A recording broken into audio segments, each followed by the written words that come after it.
I'm Paul Perkins with the check of your ag weather. After highs this afternoon in the 50s across central and eastern Nebraska, in the low to mid 60s elsewhere, a cold front moves east as a warm front. Highs tomorrow are mostly in the 70s, even the low 80s over southwest Nebraska and northwest Kansas. Near critical to critical fire weather conditions are possible tomorrow through Thursday with the warmer temperatures and some stronger winds. As weak low pressure moves east, could see some spotty rain tomorrow night through Wednesday. Highs drop just slightly into the mid-60s to the low 70s for Wednesday and Thursday.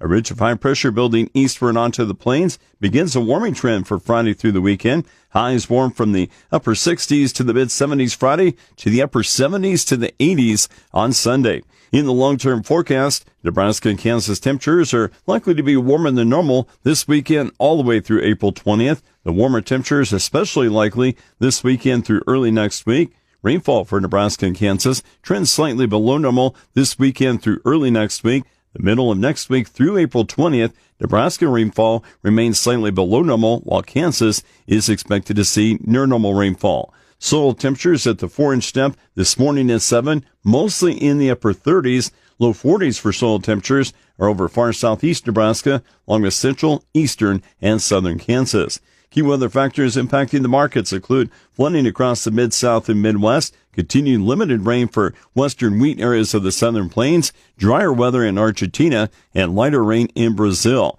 Precipitation in the eastern U.S. mostly ends later today. Some areas of the mid-south and lower midwest likely to contend with major to near-record flooding for several more days. Residual flooding is accompanied by a late-season cold spell, which results in freezes through the midweek as far south as the Tennessee Valley and the Carolinas. Warm temperatures across the western U.S. build eastward. By later this week, cool weather is mostly limited to the Midwest and Northeast. A mid to late week disturbance produces some precipitation across the eastern third of the U.S.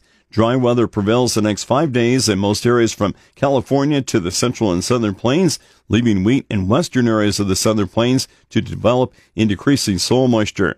In southern Argentina, frost this past Friday and Saturday may have damaged a small portion of crops. Rain over northern Argentina continues today, and there could be additional spotty rain for Friday and Saturday. Mostly dry weather elsewhere in Argentina favors maturing and harvest of corn and soybeans. Towards central and northern Brazil, light and scattered rain continues this week instead of heavy and widespread rain that is needed. Below normal rainfall that is predicted this month is not favorable for second crop corn. Many areas of Brazil still have below normal soil moisture heading into the main pollination period. With the check of your ag weather, I'm Paul Perkins.